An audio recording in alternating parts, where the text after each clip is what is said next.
Good morning once again, everybody. I'm again with you with Geography, chapter number 4, Agriculture. This is the third part today. We have completed the first two parts. In the first part, we had seen the types of farming and the cropping pattern of India. In the second part, we had seen different crops produced in our country, major crops produced in the country. Okay, today we are going to learn about the technological and institutional reforms. We will see the technological and institutional reforms established by the government to get maximum output.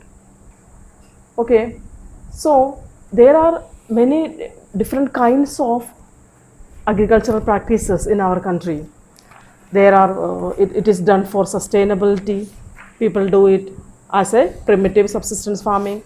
There are in some area we could see that intensive subsistence farming is done.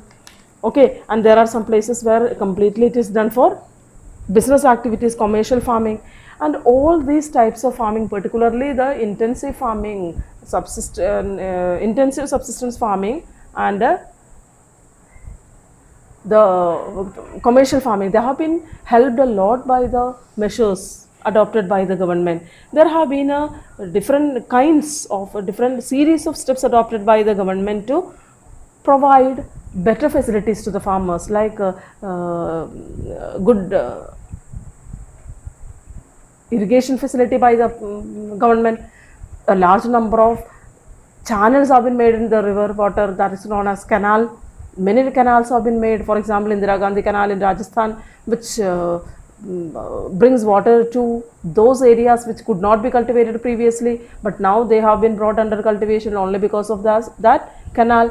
It means that lot of changes have been made into the system of cultivation. Then there are other reforms like collectivization, consolidation of holdings, cooperation and abolition of zamindari. They were the important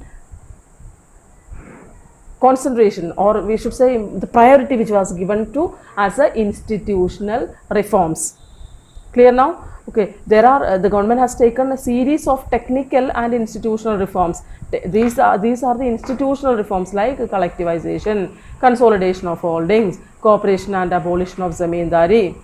Okay, they were the priority, the most important points under the government. There are a large number of land reforms made under the 5-year plan in our country. Okay, first 5-year plan focused only upon this thing, and you could you had learned that states like Bengal, West Bengal had good initiatives for this land reforms. Okay, then this yesterday I told you about the right of inheritance, and the size of land holdings has become very small. As a result, a large number of problems have been occurred. So these are the important focus upon the government to create a better facility for the farmers. Clear now? Then you have learned about green revolution which occurred in 60s and 70s, and afterwards it was followed by white revolution, which is also known as Operation Flood. There was a sudden increase in the production of milk in our country. So these are some important steps taken by the government. As a result, the people who are living in that area, the farmers who are living in that area could get a facility. Now you can see some modern machineries, modern equipments which have been used in agriculture. Okay, then as we are continuing, during the 80s and 90s, land development program was initiated, which included institutional and technical reforms. And what were they?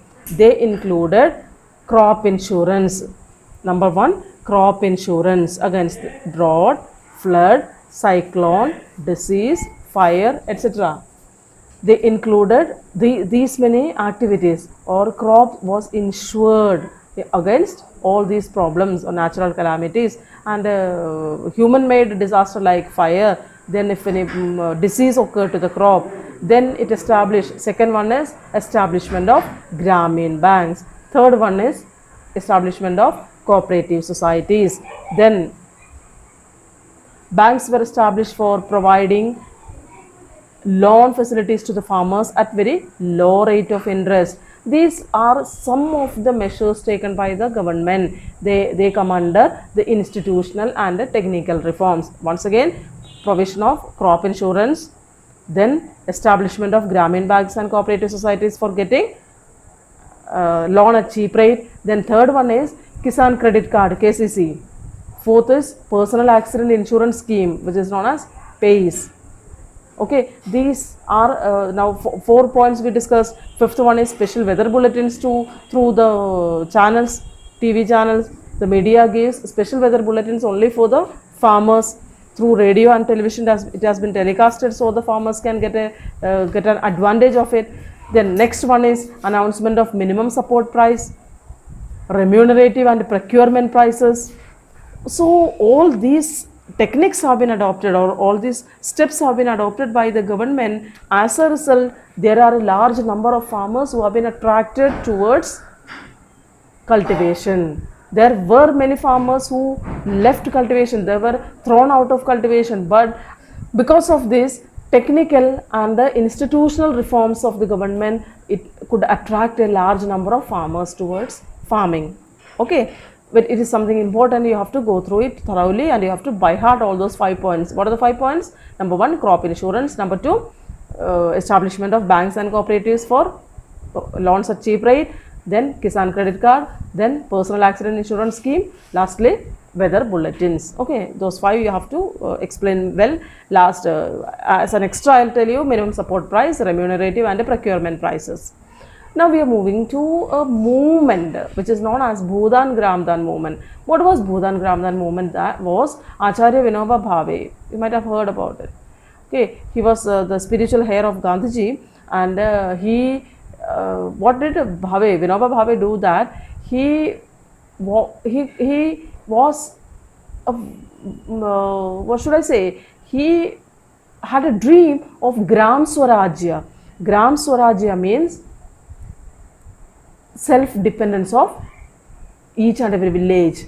Okay, it should be self-dependent. That is why what did he do? That he traveled many part of the country and he conducted speeches and all. He tried to make the people aware about the land holdings and all. There, what was impact that once he was delivering a speech in Ponchampalli of Andhra Pradesh, there were some landless villagers. They demanded some land to Vinoba Bhave. So he could not promise them immediately. He ensured them that he would talk to the government and he would provide them some land under cooperative farming, collectivization.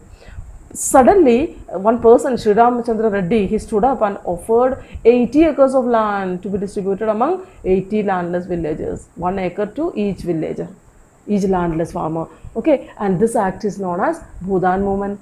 And he was inspired, Vinoba Bhave was inspired, and a large number of zamindars, landowners were inspired by this incident. And gradually this movement was converted into Gramdan, means there were some zamindars in the country who owned the entire village, and that entire village was contributed, that was offered to the landless people. That movement is known as Bhudan Gramdan movement, conducted by Acharya Vinoba Bhave, and it is also known as bloodless revolution. It was a type of revolution only, but no bloodshed was there, so it is known as bloodshed revolution.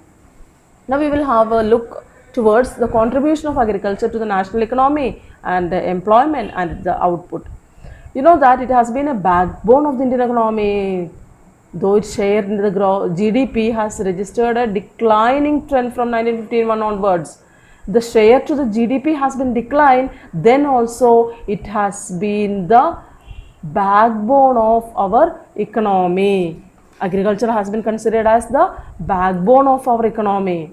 Okay, the share to GDP by the agricultural sector, that has been decreased. Yet there are a large number of people who are employed only in the primary sector, particularly in the agricultural sector, for their survival. Okay, this decline in the share towards GDP is a serious concern, because that will lead to a decline in the other spheres of the economy, because it is primary sector. This is the root or the basis of all the other sectors. So the government has taken some initiatives like the establishment of Indian Council of Agricultural Research, ICAR, agricultural universities, veterinary services and animal breeding centers, horticulture development, research and development in the field of meteorology and weather forecast. In this way, Indian government has taken, I told you, in the technical and institutional development, it has implemented a lot of measures to increase the share of agriculture towards GDP. Okay. Here, if you have a look at this table, you can very clearly come to know that the share in agriculture, that was 4.2 in 2013-14, then decreased, a little bit increase has been there. Okay, so our economists they are alarming the situation, that they are telling very clearly that something has to be done, otherwise what will happen? It will create a threat to other sectors also. Okay, so why that share is decreasing? It is only because of farmers, a large number of farmers who are reluctant. Large number of farmers are reluctant towards the cultivation of crops. Why they are reluctant? It was because they are facing a big challenge from the international competition. Number one, first problem they face is challenge from the international competition. Then reduction in the public investment in the agricultural sector. Public investment, that is the investment done by the government, that is very less in the agricultural sector. Number three, subsidy on fertilizers decreased, leading to increase the cost of production. Subsidy has been decreased. Then the reduction in import duties on agricultural products are proved detrimental to agriculture in the country. This is the fourth problem. What are the problems the farmers are facing or the agriculture facing today? Number one, international competition. Number two, reduction in the public investment in the agricultural sector. Number three, subsidy on fertilizers and other inputs have been decreased. And number four, reduction to import duty. The import duty is very less these days. These are the four major problems faced by the agricultural sector. As a result, the contribution towards the GDP has been declined. Okay, so now we are moving to the next part. What is the next part? We will learn about the impact of globalization on agriculture. What is the impact of globalization on agriculture? What is globalization, do you know? Globalization means interconnection of different countries. Just now I told you, import of food grains. Before that I told you export of food grains. In the international market, we are both exporting and importing the food grains. Okay, and not only food grains, other crops like spices, cotton, they have been exported and imported. So that process by connecting together the countries through different activities is known as globalization, that you will learn in economics also. I'll teach you later. Now let us see what is the impact of globalization on agriculture. It has put a great threat to the farmers of India. Okay, you have heard that in the very beginning onwards, European traders came to India. Indian spices and cotton had a great demand in the foreign countries, and that process is going on even today. During the British period, what happened? They forced the farmers to produce more and more and exported to Manchester and Liverpool, and these Manchester cloths were brought back to India, and people started many movements like Champaran movement, Kheda movement, etc. These as a result, what happened? There were our industrialists started setting up of their industry in our country. Our industries grew. All these points are there in history chapter number 2, chapter number 3 I will discuss. Okay, it has a long history behind it.